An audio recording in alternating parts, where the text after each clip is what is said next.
Greetings YouTube, Joe here with Culination Media, and welcome back to another episode of Pokemon White. This is episode number 16. We're in the gate of Route 4 here. We're going to be entering into the desert route to accomplish a few things, mostly item pickup and trainer battles to level up our Pokemon before we go and take on Berg, who is the gym leader of Castelia City. And oh my goodness, it has been a while, and I know the last time that I recorded Pokemon White, during the last little surge where I was uploading regularly, I said that I was going to be focusing more on it, and then we got towards the end of the Ocarina of Time and that playthrough, and then I decided to power through that, so I kind of put this on the back burner, and I only uploaded maybe like 3 or 4 episodes during that time. And I know it's been probably like 2.5 weeks since I've actually uploaded Pokemon White at all, but that's going to change. I'm going to start uploading it regularly, much like I do Pokemon XD Coliseum. Yeah, that's right. XD Gale of Darkness, because that is actually coming to a close as well, but I'm going to be alternating the two of these games until I finish XD, and then I will move on from there to our next game. And I'm not sure exactly what game that's going to be. For those of you that watched the Ocarina of Time come to a close, I mentioned that I had a bunch of games I was thinking about doing, and I'm not sure exactly what order it's going to be in, so I'm still deciding on that. But in the meantime, I'm going to power through the end of XD, and then we'll see how far we can get in Pokemon White here. Alright, so for those of you that remember my team, I've got a Blitzel here at level 21. That's who I'm training right now, and I'm fighting this Basculin. And I'm succeeding, apparently, just barely by the skin of my teeth. Remember here that you will be damaged by the sandstorm every turn, so that can work in your favor, and it can also work against you here. But apparently it's working for me right now. Alright, so at level 22, Blitzel tries to learn Pursuit, so I'm going to get rid of Quick Attack for that, because Blitzel's already fast, so I don't really need a move like that on my team right now. So I'm going to get rid of Quick Attack there. I got rid of it for Pursuit. And I mainly did that for type coverage. I don't have anything that works very well against Psychic types or Ghost types at this point, so I figured Pursuit would be a good fit. We have another Fisherman here, Andrew, and he's going to have all Basculins again, so since they're just pure water types, we're going to stick with Blitzel and just keep spamming Shockwave and Pursuit until I eventually kill all of them. Alright, so also on my team I have a Tympole. It was a pure water type. It evolves into Palpitoad at level 25, so I'm going to try to get it to evolve before I take on the gym leader, even though Palpitoad, when it does evolve, it gains the ground type, which makes it have a 4 times weakness to grass type moves. It also will allow it to resist poison types, and Berg does have Whirlipede, who is part poison and likes to use Poison Tail a lot, so I'm going to see if I can get Tympole to evolve before that point. We'll see, though. As for Blitzel, he evolves at level 27, so before the next gym would be a more realistic goal to evolve Blitzel. Alright, we also have Servine here, who's the 3rd member of my team, and that's actually all I have as for right now. And Servine's just a pure grass type. Evolves at level 36, I want to say? 32 or 36, I suppose it doesn't matter. I guess we'll just find out. Alright, so back to what's actually going on here. I am speeding this up a little bit. I'm going to be speeding up a lot of these trainer battles.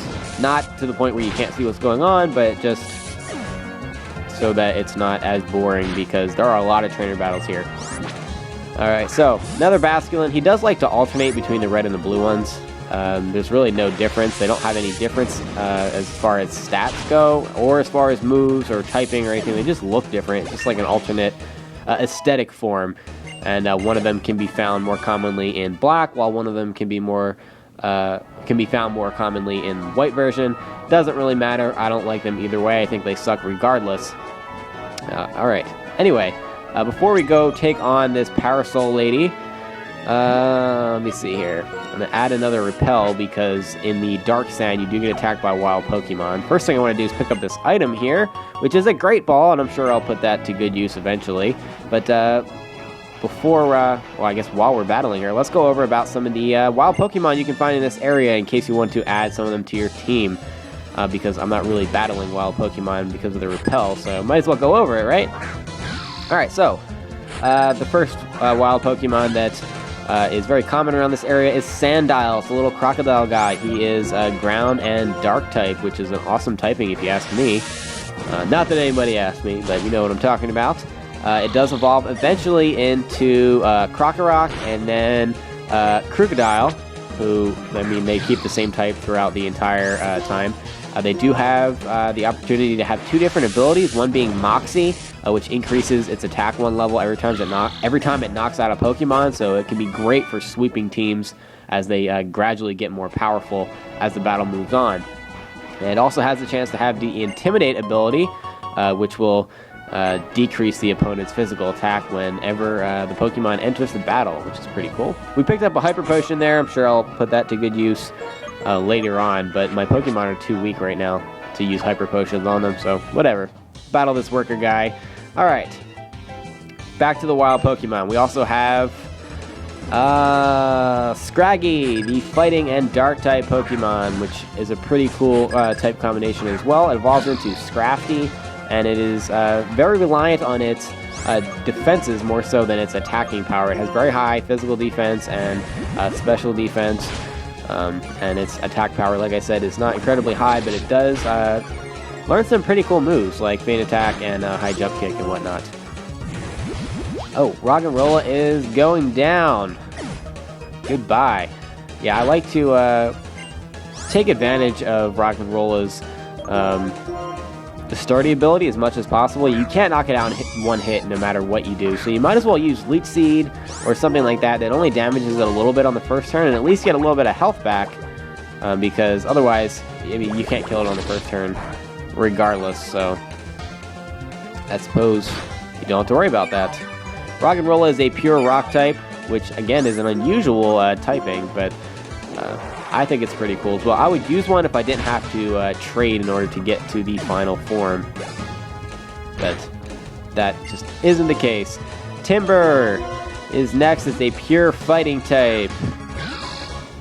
I'm going to stick with Tympole in this one. Back to the wild Pokemon. Darumaka is also available in this area, and Darumaka is a pure fire type and relies solely on its extremely high physical attacking power. It's pretty much like on Pinsir level. That's how strong it is. So when it uses moves like Fire Punch that has also the same type attack advantage, it's just a crazy amount of power. I couldn't think of the word there. Brain fart, my bad. But yeah, it evolves into Darmanitan eventually. And it is a good addition to your team if you need a physical sweeper of some sort, or just a strong attacking fire-type Pokemon. I have a different fire-type Pokemon in mind for my team, so that's why I'm not going to be adding it. And of course, Tympole eventually will be evolving into a ground-type Pokemon, so that's why I'm not picking up Sandile, because I normally like to pick up Sandile at this part of the game and just keep it all the way through the Elite Four. Alright.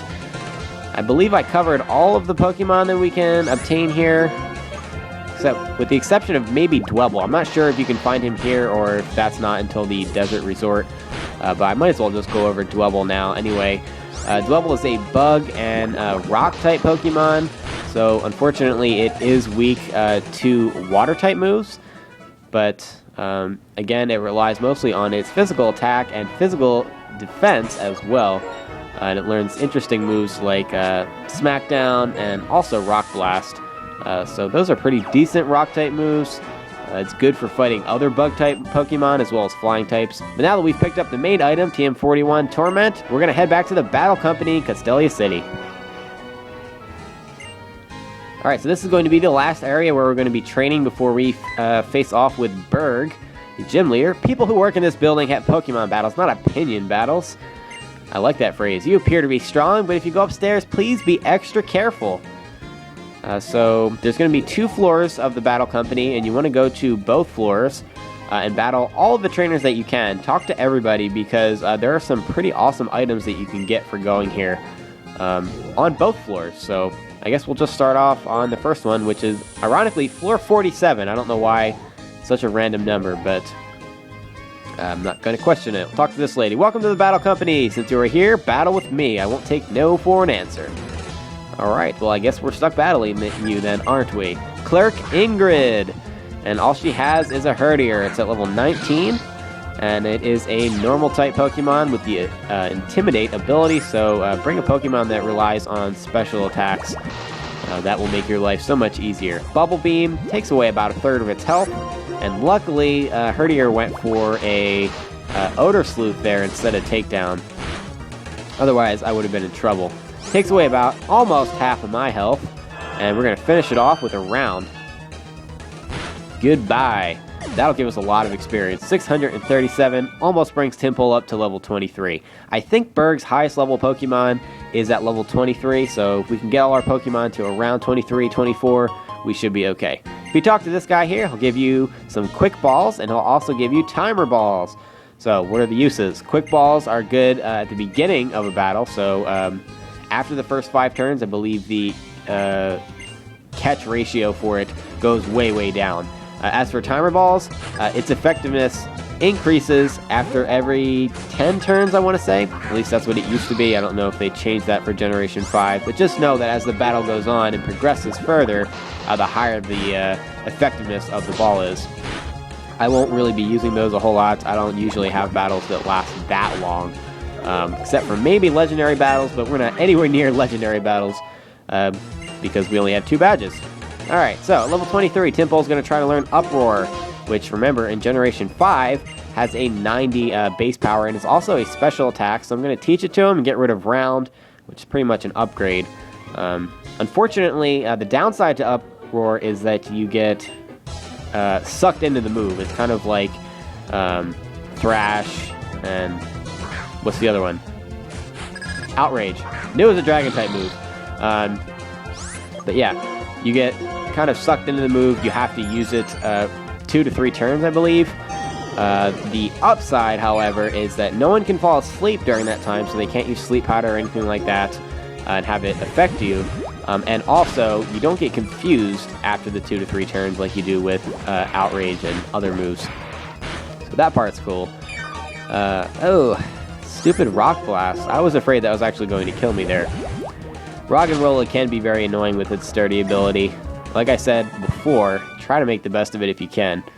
If not, just be mad, but only on the inside. Alright, we'll go battle this lady and probably call it quits. Hee hee! I'm better at Pokemon than I am at work. That's so funny. Alright, Clerk Alberta. She's Canadian, needless to say. Petalil is their starting Pokemon, so it's a pure grass type. We're clearly at a disadvantage here, and we're probably going to end up losing here. Unless... oh, no, it goes for Leech Seed instead of Mega Drain, or even Absorb probably would have killed Tympole at this point. But instead, he opts for the Leech Seed, which doesn't really do that much damage, and ends up costing him. Cottony is the next Pokemon, also a pure grass type, so I'm not going to take my chances, especially because I'm locked into the Uproar anyway. It's not like I can heal myself. So we'll switch into Blitzel, because Blitzel has Flame Charge, which gives us a bit of a type advantage here. And that inflicts a lot of damage. It also increases our speed, but we were already faster, so I suppose that part doesn't really matter so much. Cottony did go for the Mega Drain, but that's not going to be enough to save it, as a second Flame Charge gets rid of Cottony. We're good to go. That does it for the Canadian, and that's also going to do it for this episode. I'll pick up this item really fast. A Revive. Awesome. Definitely put that to good use later on. That's going to be the end of this episode, guys. Thank you very much for watching, and please stay tuned for episode number 17, where we continue and finish the Battle Company. Game on.